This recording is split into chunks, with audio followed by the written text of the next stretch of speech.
We're back, and we are going to switch our focus a little bit to a more spiritual version of happiness, as she's seen through this quote by Osho. And Roger, you want to share? Yeah, I'll read it. Yeah. So it says, happiness. It depends on you, on your state of consciousness or unconsciousness, whether you are asleep or awake.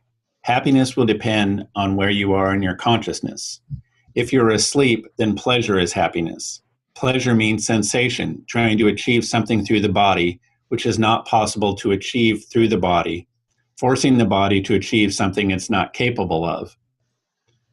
Think about that. That's a kind of twist your mind in a pretzel. The meditator starts moving away from his sleep towards awakening. Then happiness has a totally different meaning. It becomes more of a quality, less of a quantity. It is more psychological than less physiological. The ultimate happens only when you're fully awake, when you are a Buddha, when all sleep is gone and all dreaming is gone, when your whole being is full of light, when there is no darkness within you. All darkness has disappeared, and with that darkness, the ego is gone. All tensions have disappeared, all anguish, all anxiety. You are in a state of total contentment. You live in the present, no past, no future anymore. You are utterly here now. This moment is all. Now is the only time, and here is the only space. And then suddenly, the whole sky drops into you. This is bliss. This is real happiness.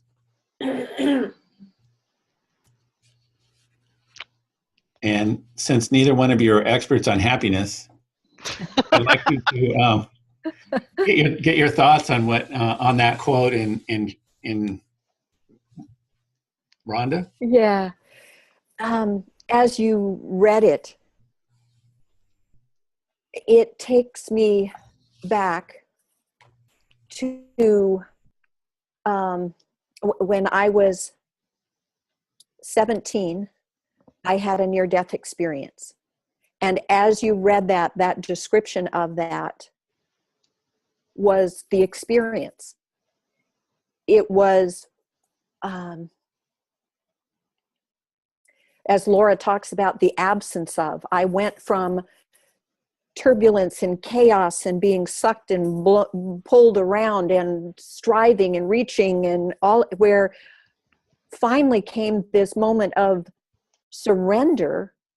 And in that moment of surrender, it was that bliss, that absence of anything. It wasn't really an absence of, it was more that I recognized I was this complete love, peace, stillness. And so it took me a long time. That was back at a time where people weren't talking about near-death experiences. And so it took me a long time before I expressed and explored that and came to peace with that. But for a long time, I didn't like being human. This was a painful experience because I wanted that back. And this experience made so little sense to me. And it's been this gradual awakening process in me of recognizing that I'm here in this reality to create the bridge between that and this. And it is through my bringing that essence that you read about into this as my daily way of being human. So to me, it is a spiritual experience. We're spiritual beings that are having this human experience and doing our best. I think what we do is try to figure it out. Happiness is not something you can figure out. That goes back to that whole, it's allowing. It's seeing what is so obvious becomes such an, because it is so obvious, we don't see it. So it's returning to that ability of just allowing it. That's awesome. Yeah. Laura. Well, I think what Osho talks about is a transcendental form of happiness. He talks about the bliss. He talks about a state that you have achieved when all else has faded away, if I read it properly, if I hear it properly, and a state of almost exaltation, which is something that on a consistent level can be a little tricky to hold as a standard. I can get there in meditation. Mm-hmm. I can get there, and I do get there in odd moments, you know, those moments of joy I was talking about earlier, those moments of intense presence. There's no future, there's no past. I'm completely present, and I'm able to tap into the joy, into the happiness. So I love the quote, and I can relate to what he's saying. And I also feel that for everyday life, it could be a dangerous standard to uphold ourselves to, because if we can't be there all the time, did we mess up? Mm-hmm. So I try to be humble and careful about happiness, because if I set a standard, or if we set a standard, and most days most people can't get to that standard, now you're feeling bad for being bad at happiness. And what a trap that is. What a painful, cruel trap that is. So I love the quote, and I know what he's talking about, and most of us know what he's talking about because we can get there. We can touch it. But do we live there all the time? Maybe not. And does that mean that we failed? I don't think so. I think we can go there and come back, and go there and come back. And meditation is a great portal. You know the book, The Velveteen Rabbit, you know, when Osho talks about being real, to me, it's really embracing the human reality. It's spirituality doesn't mean living always in that state of bliss. It's embracing that we're human. And so in The Velveteen Rabbit, it's talking about how real is when your fur gets worn off and your joints get loose. You know, it's imperfections and all.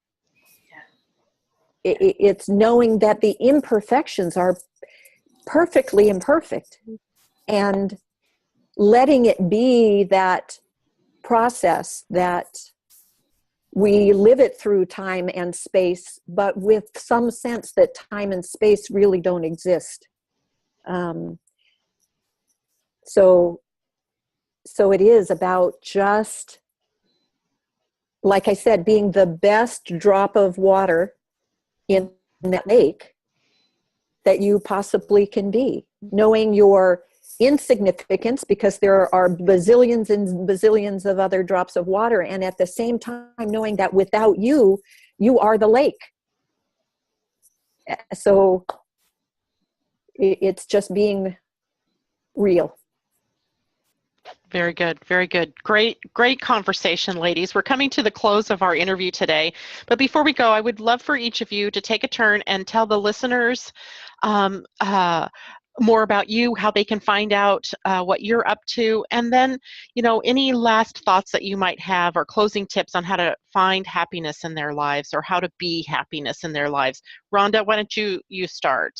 Yeah, I'm happy to and invite everyone to come visit me at the Center of Happiness. It's so interesting that I called my work title The Center of Happiness, and here Laura is just almost a stone's throw away, and the Center for Happiness, which to me is no coincidence. So I'm loving this opportunity.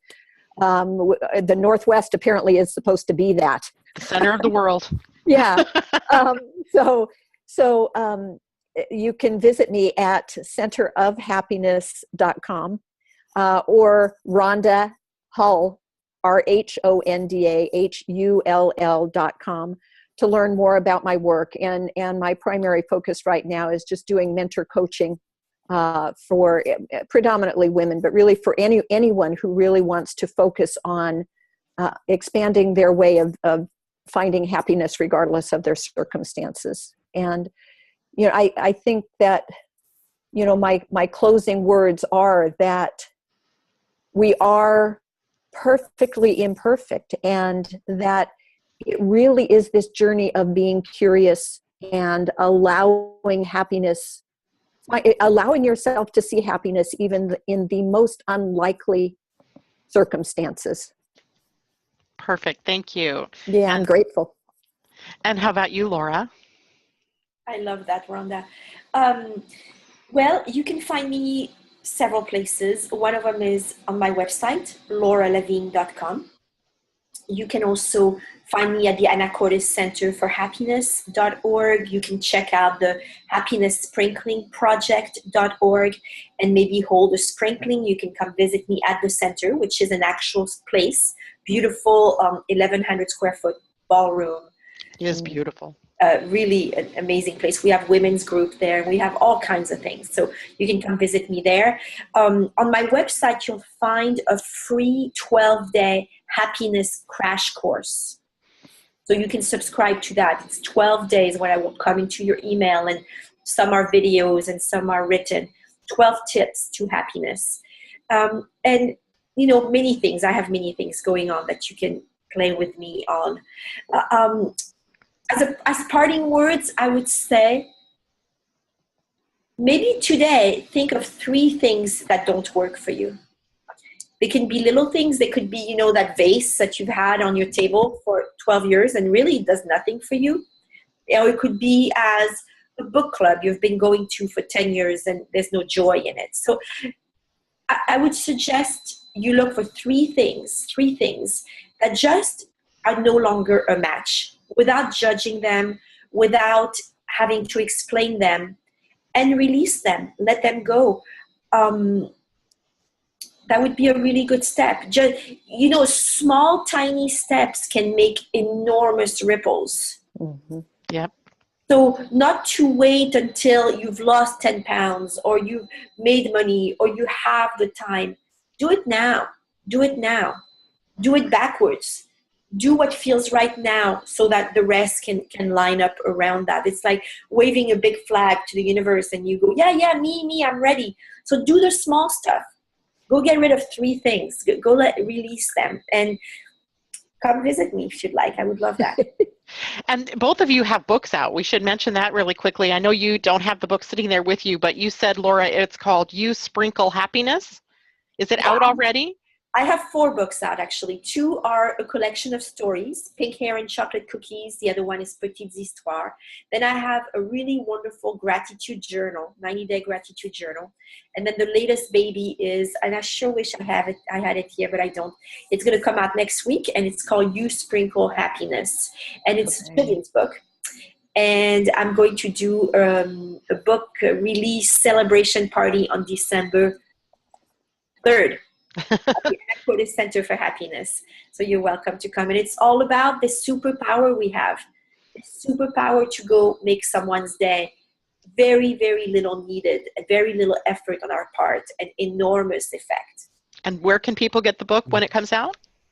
You can get it on Amazon now, actually. But on Amazon, it has kind of not such a nice paper.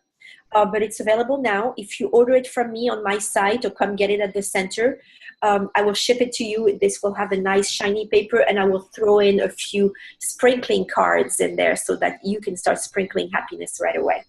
Very nice. Thank you so much, Laura. And Rhonda, do you happen to have your book handy? I do. My book is Drive Yourself Happy, a Motor-Vational Maintenance Manual for Maneuvering Through Life.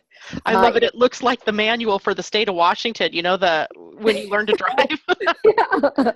I love it. So, I think when I wrote this book, I've learned a lot since I originally penned this book, that if I had it to do over again, instead of Drive Yourself Happy, it would be Thrive Yourself Happy.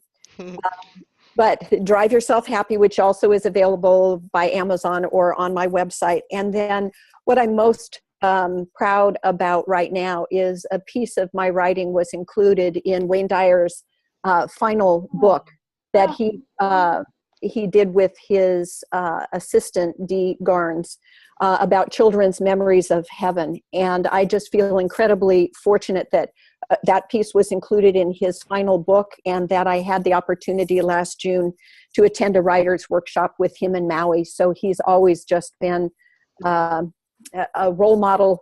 He and Marianne Williamson, I think, are the two people who have walked the journey of my life with me, holding my kite string and nudging me forward. So very nice. Well, we look forward to finding those books. And thank you both so much for being here with us today. It's certainly a joy to talk to you both. And I hope we can talk to you again soon.